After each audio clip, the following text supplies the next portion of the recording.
The practice of lifestyle medicine through changing modifiable behaviors to promote wellness is an integral factor in preventing disease that promotes longevity and encourages a higher quality of life. Conventional healthcare systems in the United States have become primarily focused on allopathic approaches to treating symptoms of disease that limit our ability for prevention.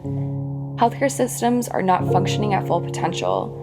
Americans live in a dichotomy of being one of the world's wealthiest nations that spends the most on healthcare per capita, yet has the poorest health outcomes. Chronic disease, especially heart disease, cancer, and diabetes, are the leading cause of death, disability, and are largely responsible for our nation's $3.5 trillion annual healthcare costs. More than 80% of chronic diseases can be prevented by adopting healthy behaviors. Lifestyle medicine must become the primary approach to managing chronic conditions and their prevention. The integration of holistic ideologies in lifestyle medicine into conventional practice will optimize patient health and wellness, promote efficiency in treatment, increase the public trust of healthcare workers, and provide a framework to address populations experiencing health disparities. In natural medicine, we ask, I think, some of the deeper questions to understand the process of disease at different levels.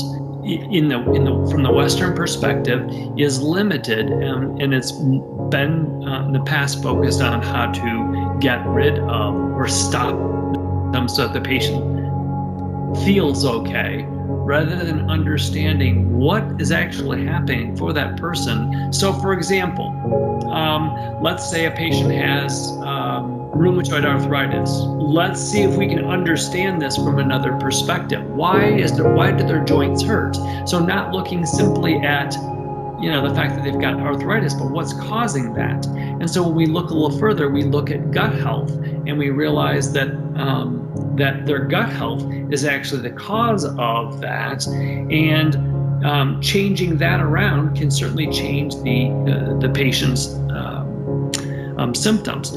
Ultimately, that's the better goal, is to return them to a state of health from a pathway of not suppressing their symptoms, but simply a way of understanding the whole picture. Now, it's a different paradigm from the conventional setting of they take care of me, they do the work, and I'm just the victim of that, to, I have to do something. And when you can get them on board, you can realize you help them to be empowered and go, wow, I have some choice. I can do some things. And it might be limited. They may still have, a spinal disorder. They may have a psychiatric disorder that that may not go away, but you can optimize that when they take control of their life. And so that's how I work with people. It's really tricky. It's changing, the whole perspective, and changing their idea of who's in power here. And all of a sudden, it blossoms, and that's what's really cool. Healthcare providers must lead the essential role in health promotion to effectively help patients prevent and manage chronic disease. Patients need proper resources, education, and motivation to embrace the willingness to change.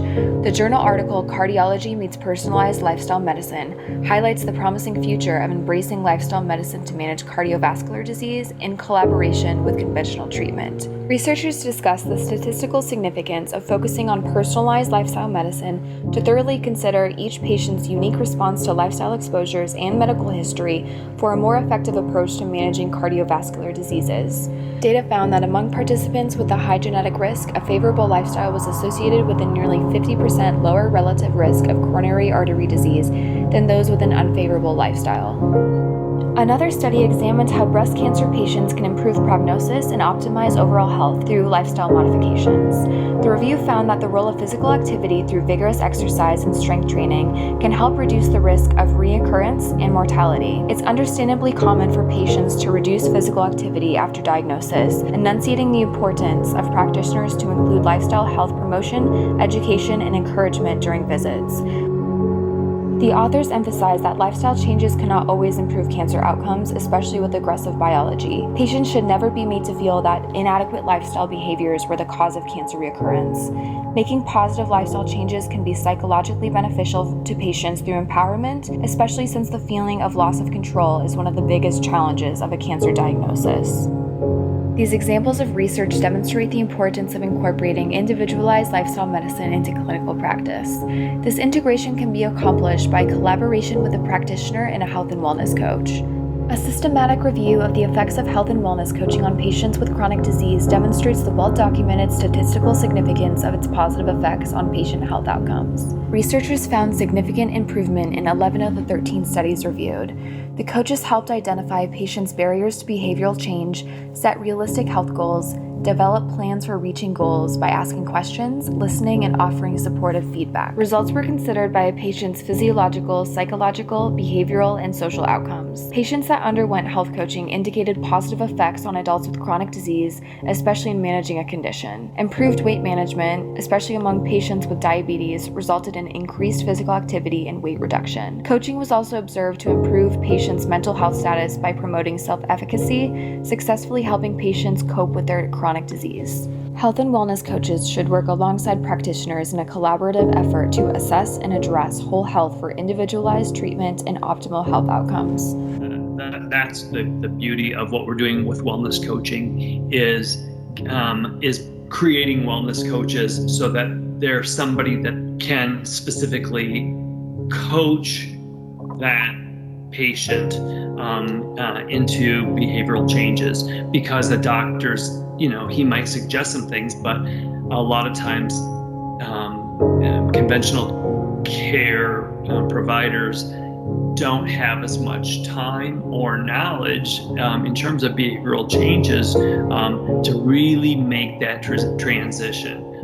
An exponential barrier in the U.S. healthcare system is the growing distrust of medical professionals and health providers that pose risk for personal and public health and safety and further perpetuates health disparities. There are increased disparities in trust along socioeconomic, ethnic, and racial lines, posing an additional dangerous health risk to marginalized communities.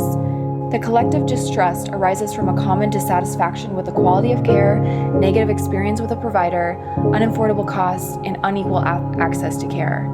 People of color are subjected to implicit bias in medical settings that meets patients with suspicion and dismissal of bodily concerns. Historical instances of egregious medical injustice have disproportionately affected people of color, such as the Tuskegee syphilis study and America's long history of forced sterilizations. The emotional toll of negative experiences leads to medical distress that discourages people from seeking care altogether, which is especially problematic for preventative care, posing additional risk for vulnerable patients and communities. Patients who trust their practitioners are more likely to schedule appointments, adhere to treatment, and follow advice to make lifestyle changes. Distrust can lead to people not taking necessary precautions, such as getting flu shots or other vaccinations, and are less likely to engage in healthy behaviors. A multidisciplinary study examined how vulnerable patients perceive and use healthcare in their right place, right time review. The findings confirm that vulnerable individuals experience healthcare differently, which can further widen health disparity gaps. Data indicates that 80% of lower income participants reported feeling disrespected by providers. Patients who feel disrespected are 3 times more likely to not trust practitioners for having accurate information and are twice as likely to disregard medication protocols. 84% of participants who felt respected by providers trust doctors to be well-intentioned and accurate, compared to only 50% of participants who feel disrespected by providers. Additional evidence shows that the lack of trust is a strong predictor of whether racial minorities will seek preventative care. Many participants reported financial distrust under suspicion of financial motives and doctor incentives, contributing to excessively high costs. The top priority among patients are financial transparency, the ability to see costs before a visit, and more services that accept their insurance.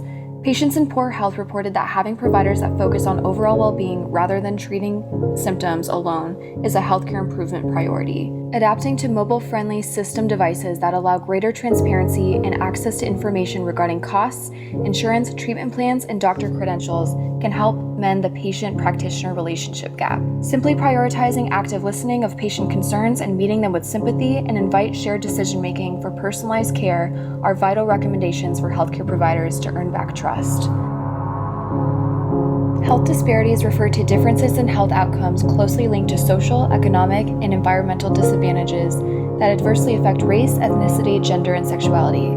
Disparities in healthcare exacerbate systematically vulnerable groups by making communities more susceptible to developing risk factors, thus increasing the risk of developing chronic disease. Because of health inequalities in the United States, Black men and women die on average 6.3 and 4.5 years earlier than white counterparts and are twice as likely to die of cardiovascular disease. Black women have the highest infant mortality rates and are chronically undertreated for pain. Hispanic Americans are 63% more likely to develop diabetes and 30% more likely to die from the disease. Researchers calculate that if risk factors such as smoking, high blood sugar, weight management, and blood pressure were controlled among vulnerable groups, 80% of cardiovascular deaths could be avoided. Community-engaged lifestyle medicine as a health equity pathway is a nascent framework originally developed to address health disparities within marginalized border communities. The evidence-based health equity pathway encourages community activism to mitigate social determinants such as food deserts, access to services, community safety, and poverty through intersectoral partnerships representing vulnerable groups at local, state, and federal levels. The program works with providers in building health outside the hospital by expanding access to health services to marginalized groups by inspiring community engagement and empowerment to reduce lifestyle risk factors. Multi-level approaches address the influence of neighborhood resources, peer family groups, cultural context, and available health services to increase the collective likelihood of sustainable adherence to behavioral changes. Practitioner training of cultural education and engagement are crucial to deliver respectful and responsive services tailored to the needs of diverse patients. Healthcare services that offer shared medical appointments are an excellent opportunity to invite the community into a supportive group with other patients wanting to learn and practice lifestyle medicine. SMAs are a group dynamic approach to patient-centered care that prioritizes thoughtful listening and responsiveness that can help people who struggle to make lifestyle changes gain support from others. SMAs can offer lifestyle intervention classes such as basic cooking, beginner yoga, and meditation. The Optimal Health and Wellness Clinic of Morehouse Healthcare introduced lifestyle medicine services to its predominantly Black community and found that the classes were successful with a waitlist to attend. Fragmented care is embedded in the U.S. health systems that further widens the disconnect between the patient and practitioner. Fragmentation in healthcare refers to a lack of coordination that produces inefficient allocation of resources and misaligned incentives that adversely impacts the quality of care and health outcomes. Patients who are the most at risk for chronic illness or are actively seeking treatment for their conditions are the most affected by the consequences of fragmented care. A fragmented approach to care can result in higher costs, unnecessary procedures, conflicting medications, and incorrect dosages. Patients must receive coordinated care that thoroughly evaluates each unique individual's interconnected systems to facilitate appropriate and effective care. Implementing a system that encourages communication, improves patient tracking, manages the transfer of files, medical referrals, and transparent costs, and treatment plans should be easily accessed between the patient, healthcare systems, and insurance companies. Integrating a holistic approach to healthcare advocates for a network of care coordination that thoroughly assesses each patient's complexities. Healthcare systems must prioritize rebuilding trust, provide education and empowerment, as well as evaluate and address health disparities, vulnerable patients, and implicit biases to thoroughly provide effective, optimal care. Considering that the leading causes of death are largely due to lifestyle-related chronic conditions, it's imperative to expand our medical strategies to adopt holistic interventions and incorporate lifestyle medicine into conventional care. Healthcare reform requires its providers to unite and adapt to our ever-changing world and revisit the values that brought us to this profession in the first place to heal.